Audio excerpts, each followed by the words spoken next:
Hi all. இன்றைக்கி நம்ம யாரை பற்றி பார்க்க போகிறோம்னா Marry My Husband series Amazon ப்ரைமில் ரிலீஸ் ஆகிருக்க சீரீஸோட female lead Park Min Young அவங்கள பற்றி தான் நம்ம பார்க்க போகிறோம்.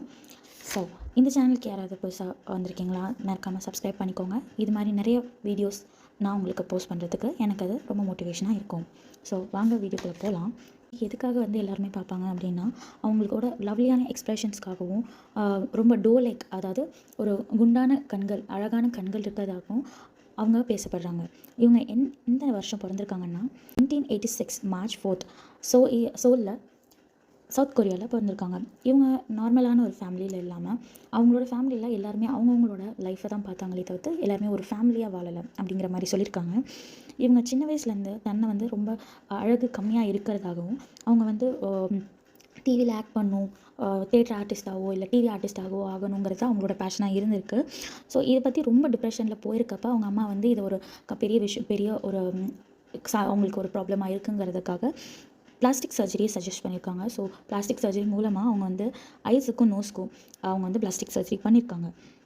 ஸோ அவங்க சின்ன வயசில் இருக்கிறப்போ ஒரு லீடிங் கொரியன் இன்டர்வியூவில் அவங்களோட அழகை அவங்க 100க்கு எத்தனை % நீங்கள் கொடுப்பீங்க அப்படின்னு கேட்டப்போ அவங்க 60%ன்னு சொல்லியிருக்காங்க. ஸோ இதுலேருந்தே அவங்க ரொம்ப பியூட்டி கான்ஷியஸாக இருக்கணும், பியூட்டியாக இருக்கணுங்கிறதுல ரொம்ப இம்பார்ட்டன்ஸ் கொடுத்துருக்காங்கிறது தெரியுது. ஸோ அவங்களோட லைஃப் சேஞ்சர்னு அவங்க எதை சொல்கிறாங்கன்னா, அவங்க யூஎஸ்ஏக்கு ஒரு எக்ஸ்சேஞ்ச் ஸ்டூடெண்ட்னா அப்படின்னா இங்கே இருக்கவங்க அங்கே போய் படிப்பாங்க. அந்த மாதிரி அவங்க போகிறச்ச இதான் அவங்க நிறைய இங்கிலீஷ் கற்றுக்கிட்டதாகவும் அவங்க அங்கே இருக்கவங்க எப்படியெல்லாம் நடந்துக்கிறாங்க, வே ஆஃப் லிவிங், கேரக்டர் எல்லாமே அவங்க அங்கேருந்து தான் கற்றுக்கிட்டதாகவும் சொல்கிறாங்க. ஸோ February 2013 அப்போ அவங்க கிராஜுவேட் ஆகியிருக்காங்க. ஸோ கிராஜுவேட் ஆகி முடிச்சதுக்கப்புறமேட்டு அடுத்த வருஷமே எஸ்கே டெலிகாம் கமர்ஷியல் அதில் அவங்களோட ஃபஸ்ட் சீரீஸ் ரிலீஸ் ஆகுது. அதுதான் ஹை கிக். எந்த வருஷம்னா 2005. ஸோ அதுக்கடுத்து அவங்க நிறைய தொடர்ச்சியாக ஒவ்வொரு ஜானர்லேயும் ஹாரர், த்ரில்லர், ரொமான்ஸ், ஸோ அந்த மாதிரி நிறைய பழங்காலத்து கதைகள் அந்த மாதிரி நிறைய எடுத்து நடிச்சிருக்காங்க. நான் பர்சனலாக எதை ஃபஸ்ட்டு பார்த்தேன்னா 2018 வருஷம் ரிலீஸ் ஆன வாட்ஸ் ராங் வித் செக்ரட்டரி கிம். இதை தான் நான் ஃபஸ்ட்டு பார்த்தது. செகண்ட் அவங்களோட 2019 ரிலீஸ் ஆன ஹர் ப்ரைவேட் லைஃப். ஸோ இதை தான் நான் ஃபஸ்ட்டு பார்த்தது. எனக்கு பர்சனலி ரொம்ப ஃபேவரட் ஆனது. ஸோ அதை தவிர்த்து அவங்க இப்போ ஆன்கோயிங்காக போயிட்டுருக்கிறது மேரி மை ஹஸ்பண்ட். இதை ரைட்டர் யாருன்னா ஷின்யான் டாங். ஸோ இது ஏற்கனவே ஒரு வெப் நாவலாகவோ வெப் 2ஆகவோ ரிலீஸ் ஆகி ஓடிட்டு இருந்தது. ஸோ இந்த மேரி மை ஹஸ்பண்டுங்கிறது கே சீரீஸாக எப்போ ரிலீஸ் பண்ணாங்கன்னா Jan 1, 2024. ஸோ இது இப்போ புதுசாக லைவாக போயிட்டுருக்கிறது. இன்னுமே 6 எபிசோட்ஸ் தான் வந்திருக்கு. ஸோ டோட்டலாக அவங்க சொல்கிற எபிசோட்ஸ் எத்தனைன்னா 16 எபிசோட்ஸ் சொல்லியிருக்காங்க.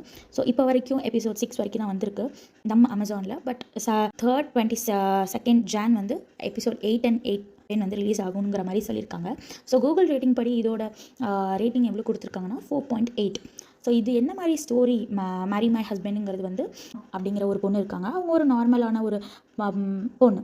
அவங்க என்ன பண்ணுறாங்கன்னா, அவங்க எல்லாரையும் சாட்டிஸ்ஃபை பண்ணுறதுக்காக, எல்லாரையும் ஹாப்பியாக வச்சுக்கணுங்கிறதுக்காக யார் என்ன சொன்னாலும் கேட்டுக்கிட்டு அப்படி நிதானமாக இருக்கக்கூடிய ஒரு பொண்ணு. அப்படி இருக்கிறப்ப அவங்க ஒரு கேன்சர் பேஷண்ட்டாக ஆகிடுறாங்க. அது அப்படியே போயிட்டுருக்கிறப்போ அவங்களுக்கு தெரிய வர்றது என்னென்னா, அவங்களோட பெஸ்ட் ஃப்ரெண்டே ஹஸ்பண்ட் கூட ரிலேஷன்ஷிப்பில் இருக்காங்கிறது. ஸோ இதை அவங்க எப்படி டேக்கிள் பண்ணாங்க, அதுவும் இல்லாமல் அவங்க 10 years பேக் போய் டைம் ட்ராவல் பண்ணிவிட்டு அதே பழைய பொண்ணாக இல்லாமல் அவங்க தன்னோட லைஃப்பை திருப்பியும் ஒரு புதுசாக மாற்றிக்கிட்டு தன்னை ஏமாத்தின எல்லாத்தையும் ரிவெஞ்ச் எடுக்கிற மாதிரி இந்த கதை போகுது. ஸோ இந்த கதையில் ஒரு மெயின் ட்ராபேக், அதாவது ரிவ்யூவாக எல்லா வியூவர்ஸும் சொல்கிறது என்னென்னா, அவங்களோட வெயிட் லாஸ். அவங்க கேன்சர் பேஷண்ட்டாக இதில் நடிச்சிருக்கிறதுனால அவங்க நியர்லி 37 kgs அவங்க லூஸ் பண்ணியிருக்காங்க. அது அப்படியே விஷுவலாகவே நல்லாவே தெரியுது. அதை பண்ணியிருக்க வேண்டாமோ, அவங்க ஏன்னா முன்னாடி இருந்ததுக்கும் இப்போ இருக்கிறதுக்கும் ரொம்பவே டிஃப்ரெண்ட்டாக அவங்க பார்த்தோன்னா இவங்க தான் பார்மின்ங்கிறதே அவங்க ரெகனைஸ் பண்ணாத அளவுக்கு ஒரு ஃபீச்சர்ஸ் அவங்களுக்கு கொடுத்துருக்காங்க. ஸோ எல்லாருமே அவங்கள பற்றி பேசப்பட்டது அவங்களோட அழகை பற்றியும் அவங்களோட கண்கள் அதை பற்றி தான். பட் இப்போ விஷுவலாக அவங்களோட காலர் போன்ஸுமே விஷுவலாக தெரியாதனால அவங்களுக்கு அது இப்போ ஒரு பெரிய ஒரு டாக்காக போயிட்டுருக்கு.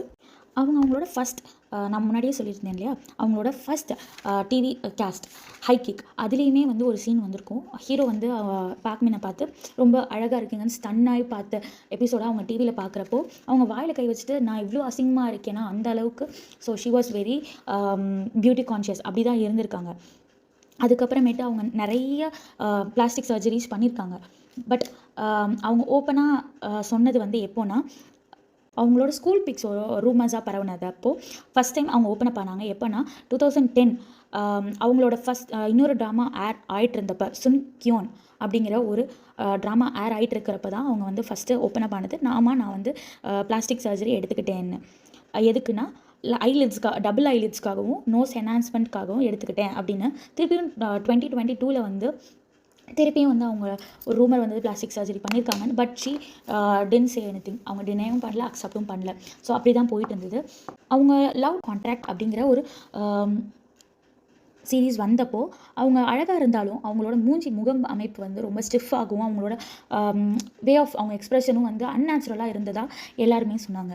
ஸோ இதெல்லாம் வச்சே அவங்க வந்து how she was more into plastic surgery. அவங்களோட நார்மலாகவே வந்து அழகாக தான் இருப்பாங்க. Even though she was very beautiful, she was into like plastic surgery. அந்த மாதிரி பிளாஸ்டிக் சர்ஜரி பண்ணியிருந்தாலும் இப்போது ரீசெண்டாக அவங்க வந்து வெயிட் லாஸ் பண்ணது கூட அவங்க வந்து பிளாஸ்டிக் சர்ஜரியாக தான் இருக்கும் அப்படிங்கிற மாதிரி டாக்டர்ஸ் எல்லாம் வந்து பேசிகிட்டு இருக்காங்க. ஸோ ஏன் வந்து அவங்க இந்த மாதிரி ரொம்ப உடம்பு இழைச்சி போனதுக்கான காரணம் வந்து மேபி அவங்க ரிலேஷன்ஷிப்பில் நிறைய இருந்திருக்காங்க. லைக் லிமின்ஹோ, நம்மளுக்கு தெரிஞ்ச லிமின்ஹோ கூட இருந்திருக்காங்க. பட் அவங்க 2 பேருமே பிஸி ஸ்கெடியூல்ஸில் இருந்தனால Jan 25th 2012 வந்து 2 பேருமே பிரேக்கப் பண்ணியிருக்காங்க. அதுக்கப்புறமேட்டு நிறைய பேர் கூட அவங்க வந்து கோ ஆக்டர்ஸ் கூடயும் ரிலேஷன்ஷிப்பில் இருந்திருக்காங்க. அது எல்லாமே அவங்க டினை பண்ணிட்டாங்க. பட் இப்போ ரீசெண்டாக வந்து பிஸ்னஸ்மேன் காங் ஜோங் கூட இருந்த relationship she was very open. அவங்க வந்து பப்ளிக் ஃபிகராக இருக்கனால எல்லாருக்குமே வந்து தெரிஞ்சது. பட் அது வந்து அவங்கக்குள்ளே இருந்த ஏன் பிரேக்கப் வந்ததுன்னா பிகாஸ் ஆஃப் ஹிஸ் மேனிப்புலேட்டிவ் அந்த ஸ்டாக்ஸில் வந்து அவங்க இது பண்ணனால. So they got breakup. அதனால பார்க்மெனுக்கு நிறைய கஷ்டங்கள் வந்தது. ஸோ அந்த கஷ்டங்கள்னாலையும் இழைச்சிருக்கலாம். இல்லை ஷி வெண்ட், நம்ம பார்த்துருக்கோம் நிறைய பாப் அண்ட் ஆர்டிஸ்ட் வந்து தே டேக் ஒரு மீலே கட் பண்ணுறது, இல்லை வந்து ஐஸ் க்யூப்ஸை வந்து அவங்க எடுத்துக்கிட்டு அதில் வெயிட் லாஸ் பண்ணுறது, இந்த மாதிரி நம்ம நிறைய பார்த்துருக்கோம். ஸோ அந்த மாதிரி செஞ்சுருக்காங்களா? பிகாஸ் இந்த இதை கேஷ் பண்ணுறதுக்கு சைன் பண்ணுறதுக்கும் இவங்களுக்கும் கொடுத்த அந்த டிசிஷன் எடுக்கிறதுக்கு கொடுத்த டைம் பீரியட் வந்து அந்த ஃபெப் மந்த்குள்ளேயே இவங்க வந்து 1 month பீரியட்லேயே இவங்க இவ்வளோ சேஞ்ச் ஆகிருக்கிறது வந்து maybe plastic surgery or else she would have starved. அவங்க பட்னி போட்டு இந்த மாதிரி பண்ணியிருக்கிறதுக்கான நிறைய சான்சஸ் இருக்குது. ஸோ இதுதான் இப்போ ஆன்கோயிங்காக போயிட்டுருக்க மேரி மை ஹஸ்பண்டோட அப்டேட் ப்ளஸ் பார்க் மின் எங் அவங்கள பற்றின ஒரு ஸ்மால் அபவுட் வீடியோ. ஸோ இது மாதிரி நிறைய வீடியோஸ் பார்க்க சப்ஸ்கிரைப் பண்ணுங்கள். தேங்க்யூ.